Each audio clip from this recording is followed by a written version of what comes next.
Smarters, it's Khanya. You've caught me in my reading corner, so why don't you snuggle up, get comfy, and join me for today's story. So today's story is Vuyo and Gemma, Awesome Friends. Okay, let's get started. Michael could barely wait to get to his new class on the first day of school. He wanted to make sure he gets the very best seat, close to his friends. As his classmates poured into the classroom, the seats filled quickly. The hubbub of friends catching up after the long summer holiday was very loud.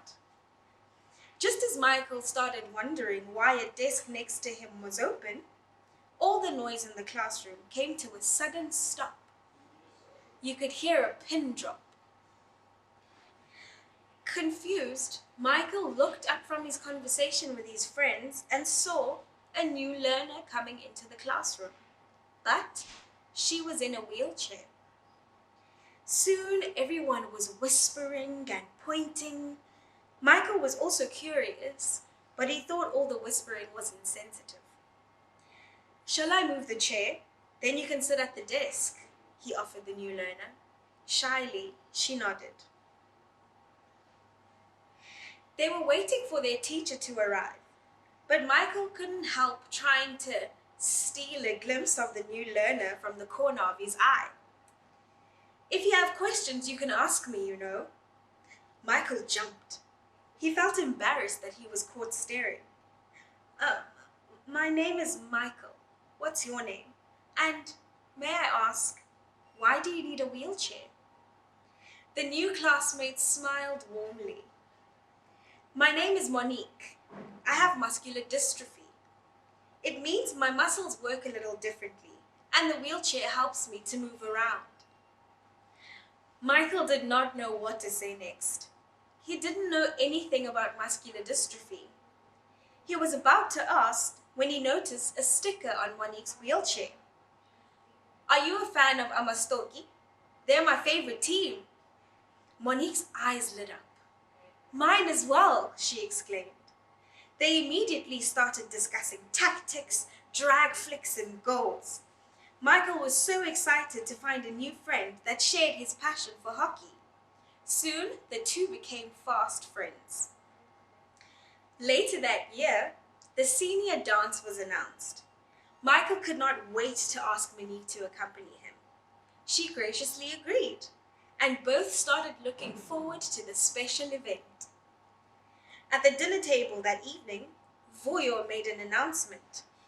"I've received a phone call from the school's headmistress today, and then another one from the Mouseville Gazette.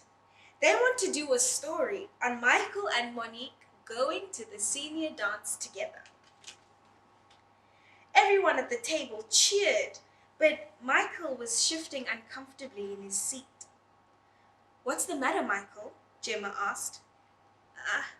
I don't think I want to do an interview with the newspaper. I don't want Monique to feel that I asked her to the dance as some sort of good deed. I asked her because she's my friend. We have so many things in common, much more than our differences." Vuyo looked thoughtful. "That is a wise and caring decision, Michael. I will phone the newspaper and decline the interview. You are absolutely right. Treating friends with dignity and respect should be an everyday occurrence and not something newsworthy." "We can help you pick a bouquet for Monique for the big night," offered Petra. "You definitely need our help if you want to impress her," Emma insisted. When the senior dance rolled around, both Michael and Monique enjoyed a memorable evening.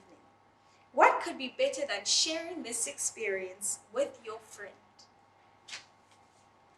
That brings us to the end of our story, Growsmarters, and I hope that you have learned a valuable lesson about treating friends with dignity and respect, no matter how different everyone else thinks they are.